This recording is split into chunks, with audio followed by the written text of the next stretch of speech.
Assalamualaikum warahmatullahi wabarakatuh. Perkenalkan, nama saya Taufiko Dartrianto, NIM 9312027119. Pada kesempatan kali ini saya akan menjelaskan makalah dari kelompok 2 tentang sejarah bantuan hukum di Indonesia. Nah, ada beberapa pembahasan dari kita, yakni bantuan hukum pada era pra-kemerdekaan dan bantuan hukum pada era pasca kemerdekaan. Nah, kita mengenal kolonialisme, entah itu dari Belanda, entah itu dari Jepang, Portugis, atau negara-negara lain yang sudah menjajah di Indonesia. Nah, mereka selain menjajah, baik itu menjajah sumber daya alam serta menjajah memaksa penduduk pribumi untuk kerja paksa, mereka juga menguasai dan membuat sebuah peraturan, peradilan, undang-undang. Mereka juga membuat, bahkan mereka juga membuat perangkat alat sebagai pelengkap dari peradilan. Seperti di sana ada peradilan, di sana ada mahkamah seperti sekarang Mahkamah Agung. Ini mereka juga membuat hal yang sedemikian. Nah, hal ini yang menjadi masalah besar, yakni ketika mereka sebagai penjajah saja sudah bertindak sewena-wena, apalagi ditambah dengan sebagai pembuat aturan negara, sebagai pembuat undang-undang.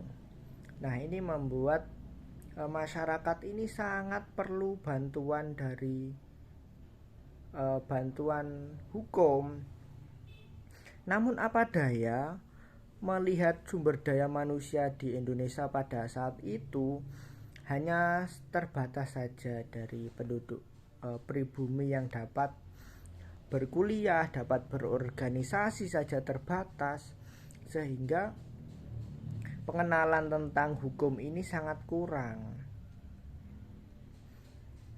Nah, ini yang membuat seakan-akan kita ini pasrah ketika saat itu, pasrah dengan apa saja hal-hal yang dilakukan oleh Belanda, oleh Jepang, tanpa melakukan pembelaan hukum. Karena kita tidak memiliki kekuatan, kita tidak memiliki bantuan hukum. Ada beberapa sekelompok tokoh yang menginisiasi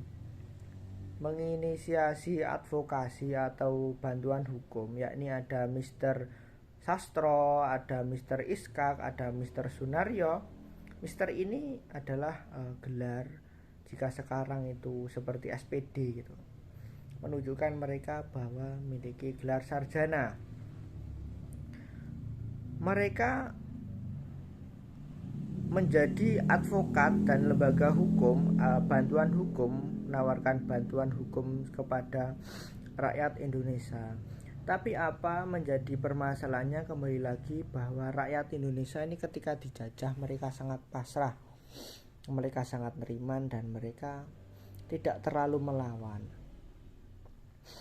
Sehingga seperti hal-hal advokat seperti ini, mereka tidak mendapat pekerjaan, tidak mendapat suatu tugas karena rakyat tidak tertarik dengan hal yang demikian.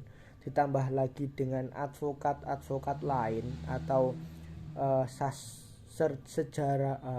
sarjanawan advokat, mereka lebih condong ke dunia politik daripada mereka menekuni hal hukum. Nah, ini yang membuat di bangsa Indonesia era saat itu tidak bisa melakukan bantuan hukum.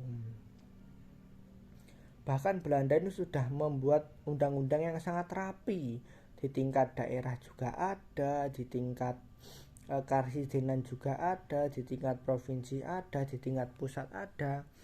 Bahkan Belanda juga membagi hukum menjadi dua, hukum perdata dan hukum pidana, yang bahkan sampai saat ini beberapa masih tetap digunakan di Indonesia. Sebetulnya ada banyak perangkat dari bantuan hukum, tapi memang pada saat itu belum mumpuni, baik itu sumber daya dari materinya, dari uang maksud saya, sumber daya manusianya juga kurang, sehingga mereka mengabaikan aktivitas di peradilan. Kita geser ke zaman Jepang. Nah, zaman Jepang ini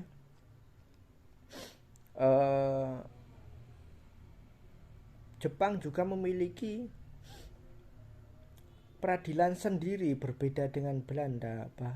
Bahkan mereka memiliki 5 peradilan. Yang pertama peradilan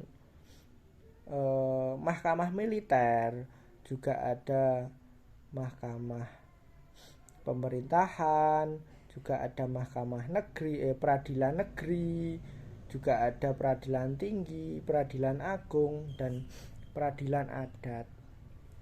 Jepang juga membuat hal tersendiri.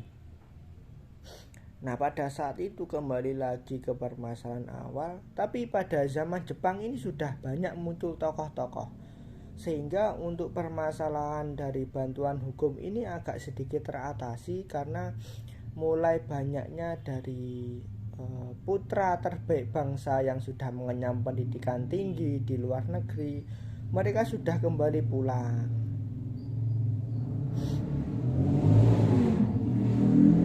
Nah, hal ini dari zaman Belanda, dari zaman Jepang, dan penjajah-penjajah lainnya yang membuat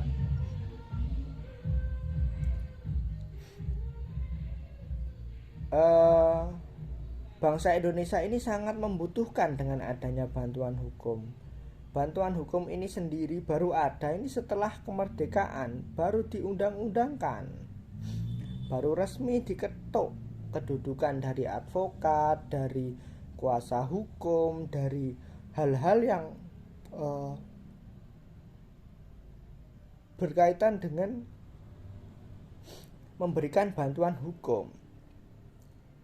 Ini tepatnya 1 tahun setelah Indonesia merdeka, mereka membuat para pencetus undang-undang membuat tentang peraturan bantuan hukum, karena bantuan hukum ini sangat diperlukan meskipun terlihat sepele. Kemudian muncullah Mahkamah Agung, kemudian kita lengkapi juga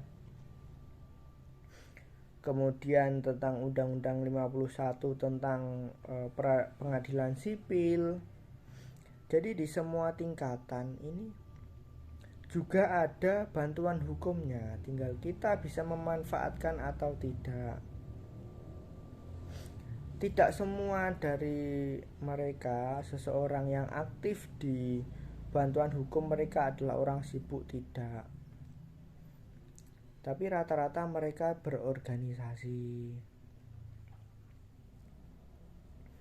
Next, ada beberapa subjek yang berada di Indonesia. Yang pertama ada advokat, yang kedua ada pengacara, yang ketiga ini lembaga bantuan hukum, yang keempat bisa TNI, Polri, atau jaksa,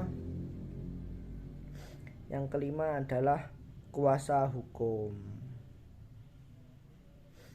Nah, perangkat-perangkat ini atau subjek bantuan hukum ini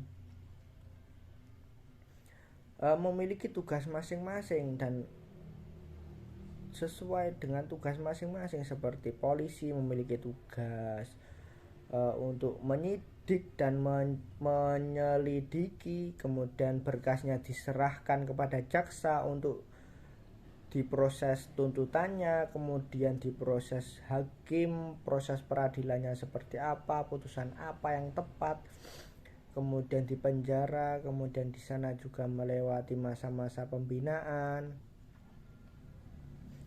Nah, ini sudah dirancang secara tertib dari bantuan hukum ini. Mungkin ini yang bisa saya sampaikan. Sekian dari kami, bila ada salah dan kurang lebihnya kami mohon maaf yang sebesar-besarnya.